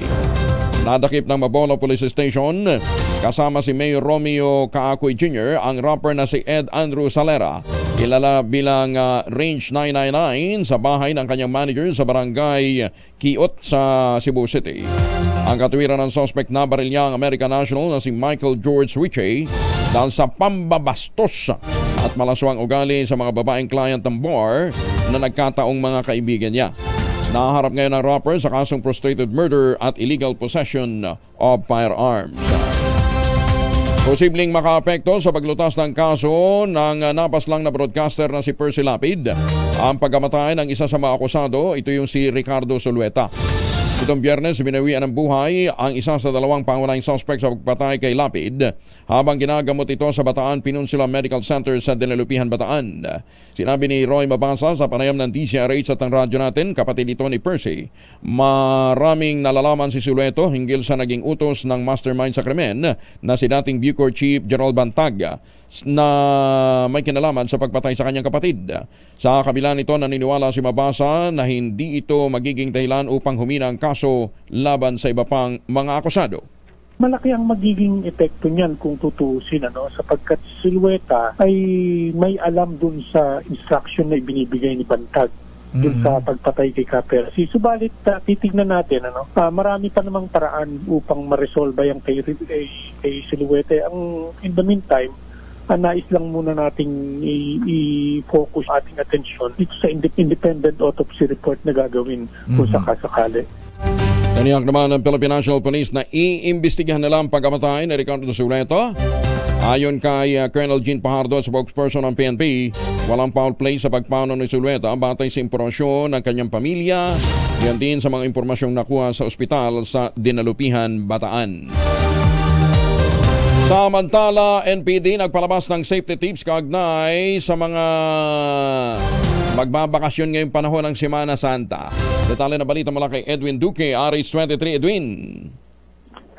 May puntag ko yung jail dahil sa nalalapit na araw ng Semana Santa, muling nagpaalala ang Northern Police District sa mga mayan ng Cabanaba kaugnay sa mga safety tips, iwas akyat bahay upang may iwasan mo na pagawan at tiyakin na nakasara yung mga pintuan at mga bintana o lagyan ito ng padlock. Pinaiwas din ng NPD mamayan na maglagay ng mga mahalagang kagamitan sa tabi ng bintana o pintuan na dahilan ng pagkakatukso ng mga kawatan at mag-iwan ng bukas na ilaw.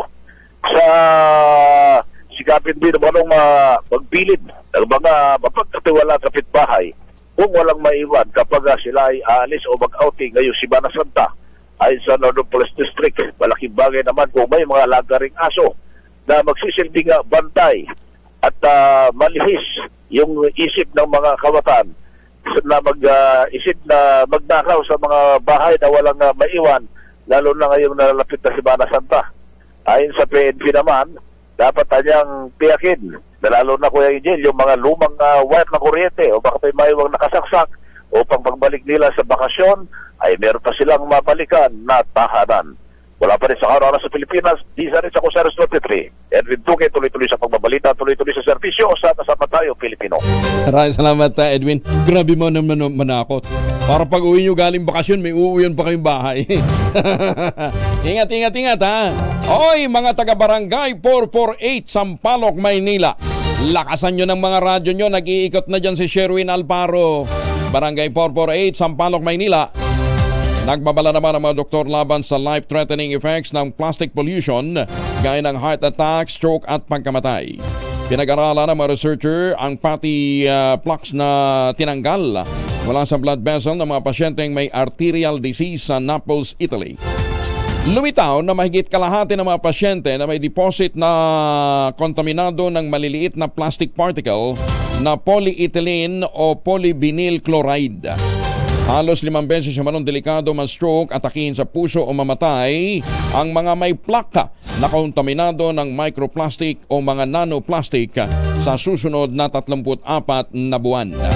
Alam ho ba ninyo saan ang gagaling ho yung mga nanoplastics na yun? Ano ha? O itong mga microplastics na ito? Doon daw po sa iniinom nating bottled water. Wala, kaya dapat ho ang FDA ha, chinecheck din ho yan regular ha. Ay, mantakin ho ninyo, yung sa bottled water, 94.37% ang mga microplastic na taglay. Ay, sus, may ginoong buhay ito, no? Kaya dapat ho sa atin, ha? Palakasin din ho natin ang ating immune system. At paano hong mapampalakas ang ating immune system? Aba, iwasan po ang puyat at stress. Ayun, kung talagang hindi may iwasan ang puyat at ang stress sa buhay, aba, kinakailangan natin ng kaagapay. Diyan po pumapasok ang benefits po naman ng kauna-unahang postbiotic food supplement na Ulta Bio. Ang Ulta Bio po ay rekomendado ng mga doktor at rehistrado sa Food and Drug Administration. Kaya para malabanan ang pagod, puyat at stress, ugaliing mag-take daw po ng at least 2 kapsula ng Ulta Bio. Ayan, ha? Anong ginagawa nito? Tumutulong ho ito para ma-achieve ho natin yung magandang tulog. Sabi nga ni Jerry Baha, hirap pala pagka tumigil ka ng pag-inom ng Ulta Bio. Bakit? Sumasakit uli ang ulo mo pagkagising mo, hindi ka maganda kagana. Bakit? Bumabalik ka lang doon sa normal.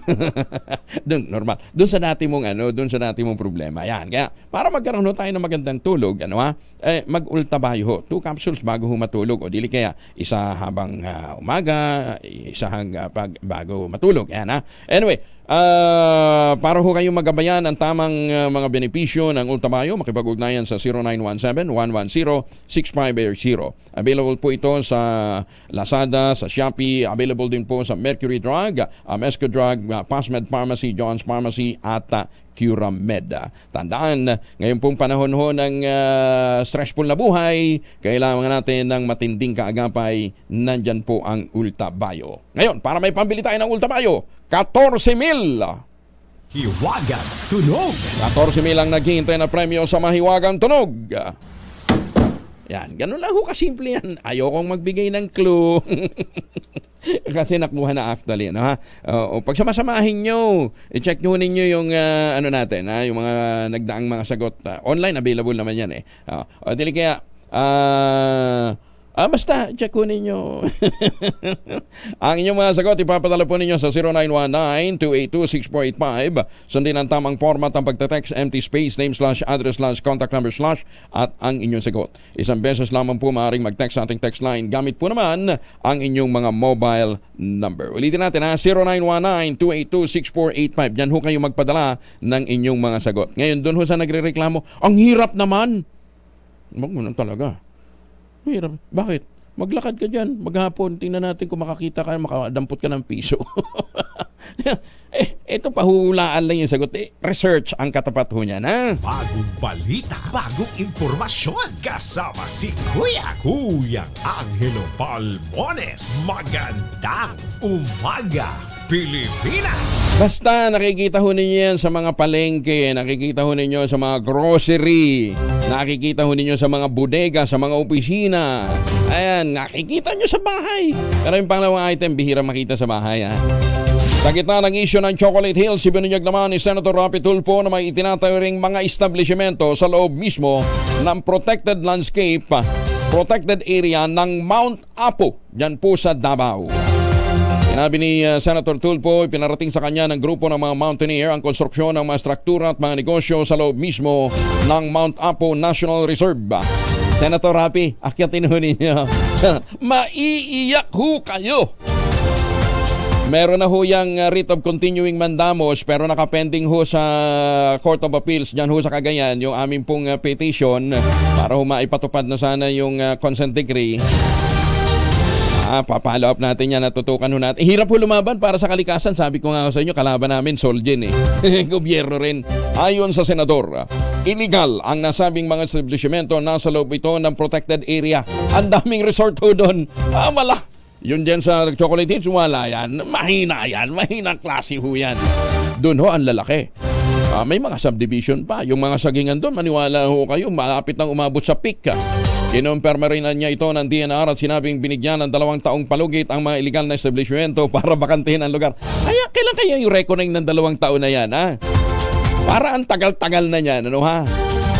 Bukas makalawa, baka pati ho yung tuktok ho ng bulkang, ng bundok Apo, no ha? Meron na rin hong bahay ang mga politiko. Ako na ho nagsasabi, mga politiko ang mga may-ari na karamihan ho ng mga establishmento doon. Ay, sus, may ginoong buhay. Ang hirap lumaban. Senator Tulfo, maraming salamat ha sa inyong pagsilip dito ho sa sitwasyon ng bundok Apo. Nasa loob po sila ng protected area ha. Ayan. Siguro naman yung mga taga-Pambi at saka yung mga RED na nakakasakop po, yung mga Regional Executive Director na nakakasakop dito sa mga lugar na ito, magdo-double time na rin ho ng pagkilos, ha? Magandang umaga, Pilipinas! Tukoy na ng Department of Education ang guro na nag-viral sa social media matapos na buliwan at pagsabihan ng masasakit na salita ang kanyang mga estudyante habang naka-live sa TikTok. Ayon kay DepEd Assistant Secretary Francis Bingas, nag-issue na sila ng show cause order laban sa teacher habang binigyan siya ng 72 oras para magpaliwanag kung bakit hindi siya dapat maparusahan. Sinabi pa ng opisyal, nagkaroon na rin ng conference ang head ng paaralan sa Metro Manila kung saan nagtatrabaho ang naturang teacher gayon din ang Division Superintendent sa NCR kaugnay ng naturang insidente. Sinabi pa ni Bringas na nagsasagawa rin sila ng malalimang investigasyon sa nangyari kung saan hindi lang ang video ang dapat na maging basehan ng liability ng guro. Giniit pa ni Bringas, merong social media guidelines ang mga guro sa ilalim ng Department Order 49 Series of 2022 kung saan pinapaalalahanan ng mga teacher na maging maingat sa pagpo-post sa social media. Bagong balita, bagong impormasyon, kasama si Kuyang Angelo Palmones. Magandang umaga, Pilipinas! 29 families na nawala ng tirahan sa sunog sa Zapote, Las Piñas City. Ang tinutukan po naman ni Noche Kaka sa RH27. Noche, kumusta na sila? Kuyang Angel, walang naisalbang kagamitan ang 29 na pamilya na nawala ng tirahan sa sunog na sumiklab dito sa Guadalupe 2 Street, Fatima Subdivision ng Barangay Zapote, lungsod ng Las Piñas. Ayon sa isa sa mga nasunugan, Kuyang Angel, na si Lisa Constantino, sa kwarto sa isang bahay na inuukupan ni alias Albi daw, nagsimula ang apoy. Dahil sa light materials, mabilis na kumalat ang apoy sa mga katabi pang bahay. Ayon pa kay Lisa, nagtatago ngayon itong si alias Albi at hinahanap na ng tiyahin at kapatid. Nagpapasalamat naman si Lisa at Kuyang Angel dahil ligtas naman sila at walang nasawi sa sunog. Sumiklab ang sunog pasado alas 7 kagabi at naapula makalipas ang 1 oras na umabot sa unang alarma. Iniimbestigahan pa ngayon na Kuyang Angel ng Las Piñas City Bureau of Fire Protection ang tunay na pinagmulan ng pagsiklab. Mula sa Kanunan sa Pilipinas, DCRH. Ako si Noche Kaka, tuloy sa pagbabalita, tuloy-tuloy sa serbisyo. Sama-sama tayo, Pilipino. Maraming salamat, Noche. At muli nakikiramay po tayo sa pagpanaw ni Ginoong Mario Velasquez. Kapatid po ito ni Kuya Opet. Ni Ka Opet Velasquez. Ang kanyang labi ay nandyan ngayon sa Eternal Garden sa Santa Rosa, Laguna. 37 na makalipas ang alas 5 na umaga. Champion, gawang peerless na si... Ay, antabayanan po ninyo si Sherwin Alparo. Okay na si Sherwin? May nahuli na. Nag-iikot pa. Siya, sige Pero mukhang may mga nakadali na ho nitong libreng biyahe papunta ho ng Asian destination Nagpa-reserve ho sila sa mga proyekto po ng Westchester Realty dyan po sa Central Luzon. Yung pinakamurang ready for occupancy unit with easiest term, 5% down payment lamang pwede pang Gibbs. Ito ho yung sa Mira, si Vera Mabalacat at saka si Vera Bacolor. Ang gagawin ho ninyo, magnaya lamang, text ho ninyo ang 0996-501-5555 o 0947-434-5555 para sa schedule po ng inyong pagtungo doon for reservation. Pero dapat mag-practice muna kayo ng pagdadart para masiguro ho natin na tatama sa magandang destinasyon yung inyong ipupukol na dart. Ito pa rin ang pangarap na magkaroon ng sariling bahay sa presyong abot kaya, 20,000 pesos all-in down payment. Pwede ka na maglipat bahay agad after take-out ng Pag-ibig Housing Loan. Ang kagandahan nito, napakalapit lamang sa Clark International Airport at sa Clark Economic Zone, kaya napakagandang investment. Tapos kung ngayon nga ho kayong magtutungo doon para ho magpa-reserve o bumili, aba may chance ho kayong bumiyahe ng libre sa anumang Asian destination. 342 Pwede kayong pumunta ng libre sa Japan para magpunta sa Sakura Festival. Pwede din pumunta ng Hong Kong, ng Thailand, ng Singapore. Basta kung saan tatama yung inyo pong dart. Ito pa rin ang pangarap na magkaroon ng sariling bahay sa presyong abot kaya. 0996-501-5555 at 0947-434-5555. Maaring makasuhan ang paglabag sa Republic Act 7610, ang gurong ng bulyaw ng mga estudyante sa TikTok. Sinabi ni Congressman Roman Romulo, ang chairperson ng House Committee on Basic Education and Culture, maaaring ituring na child abuse ang mga binitiwang pananalita ng teacher. Ayon kay Romulo, kapag sinabi ng guro na ay nakakadegrade sa dignidad ng isang bata, maituturing itong child abuse. Kasi under child abuse po ng 76110, parang kung meron kang panalita na nasabi na nag-demean o na-offend yung ating yung child, yung below 18, ay papasok po siya talaga sa child abuse. Pero naintindihan ko yung sinasabi ni Mr. Henry naman na paano yung mga pagkakataon nga naman talaga na talagang minsan talagang may ano. Pero ang problema po, meron talagang 7-10 na nagsasabi na talagang pag you fit into that, may child abuse talaga. Yan. Kaya dapat mga teacher, maingat Umakyat na sa 97 ang bilang ng mga miyembro ng Lakas Christian Muslim Democrats sa Kamara de Representantes. Ito matapos manumpa bilang miyembro kay House Speaker at Lakas CMD President Ferdinand Martin Romualdez, sina Leyte 5th District Representative Carl Nicolas Cari, Samar 2nd District Representative Reynolds Michael Tan. Gayon din itong si Cebu 1st District Representative Rhea May Gulyas. Sa kanyang mensahe sa simpleng seremonya na ginanap sa Social Hall ng Speaker's Office sa Kamara, ipinahayag ni Speaker Romualdez ang mainit na pagtanggap sa mga bagong miyembro. Si Caria ay nanggaling sa Partido Demokratikong Pilipino o PDP, Lakas ng Bayan o PDP Laban. Si Nathan at Gulyas naman ay mula sa Nationalista Party. Mga ospital worker umapila sa Department of Health, ibigay na ang kanilang emergency health allowance. Detalye ng balita mula kay Bal Gonzalez, RH5 Bal. Good morning, Kuya Angel.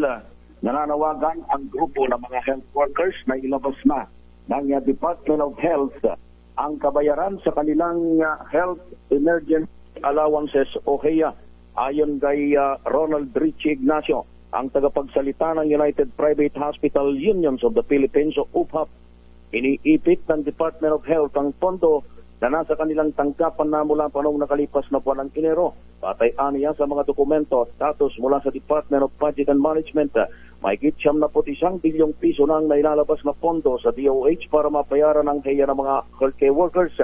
Sabi ni Ignacio, naglabas ang DBM ng 12.1 bilyong piso para mabayaran ang HEA noong 2021, mahigit 28 bilyong piso noong 2022, 31.1 billion noong 2023 at 19.9 billion pesos naman ngayong 2024. Ang huling 19 na bilyon aniya ay inilabas ng DM sa DOH noong Enero 2024, maliban pa sa 2 bilyong pisong nakalagap para sa HEA sa Program Appropriations.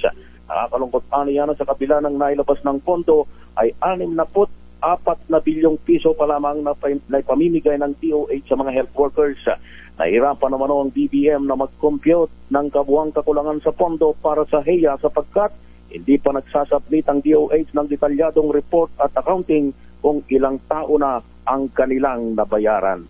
Para sa kauna-unahan sa Pilipinas, DZRH, ako naman Val Gonzales, tuloy-tuloy sa pagbabalita, tuloy-tuloy sa serbisyo. Sama-sama tayo, Pilipino. 46 makalipas ang alas 5 na umaga. Maraming salamat, Val. Magandang umaga, Pilipinas! Alas 5:49. Oy, congratulations sa mga Pilipino, ha. Alam ba ninyo na tayo ho ay number 1 ngayon sa Southeast Asia? The highest bat rate in Southeast Asia. Pinakamataas daw ang bat rate na sinisingil sa Pilipino. Philippines 12%, Indonesia 11%, Cambodia 10%, Vietnam 10%, Singapore 9%, Thailand 7%, Laos 7%, Malaysia 6%, Myanmar 5%, Timor-Leste 2.5%. Top notcher, Pilipinas. Yan tayo eh! Ay, si BP Sara bumisita daw po sa burol ng 4 na sundalo na namatay sa pananambang sa Maguindanao del Sur. Detalye ng balita mula kay Jel Parosa, RH52. Jel.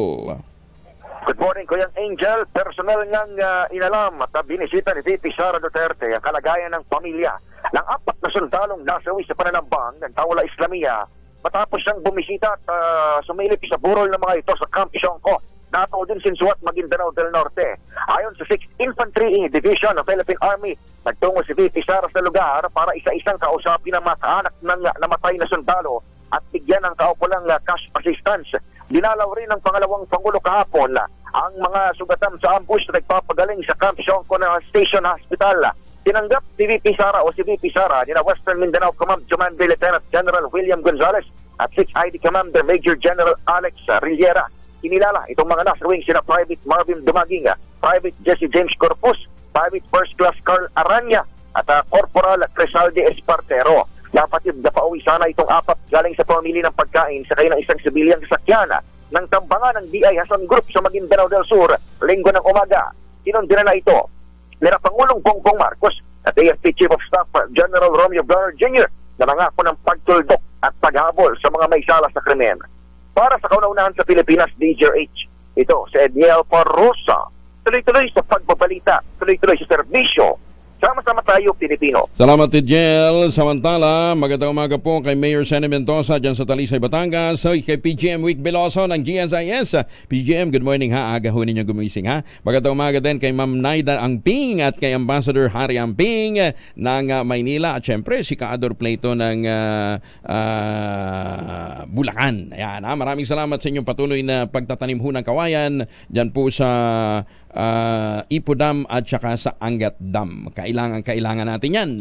Magandang umaga, Pilipinas! Abay, teka muna. Kala nyo 14 mil lang pinamimigay natin. Meron din tayong instant cash.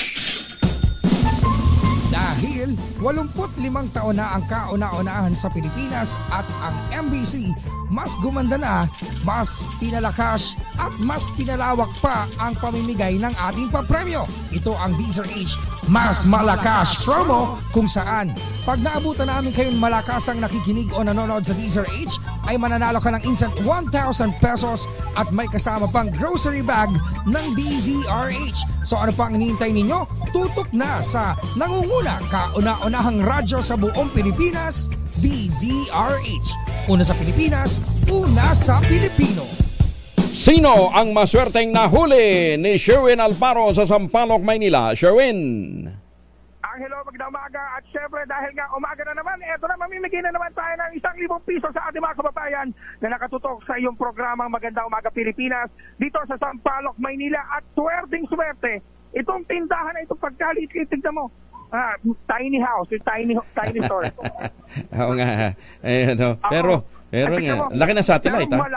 Ang lakas ng radyo sa loob. Tignan mo papakita natin. Nanay, patuloy sa inyong bahay Yung bahay mo ba yung tindahan mo? Tindahan. Ay, tignan mo, boses bata si nanay. Tindahan lang yung malaking yan, Sherwin ha? Kita mo. Oo, tignan mo. Punong-puno. Lahat ng radyo nandito.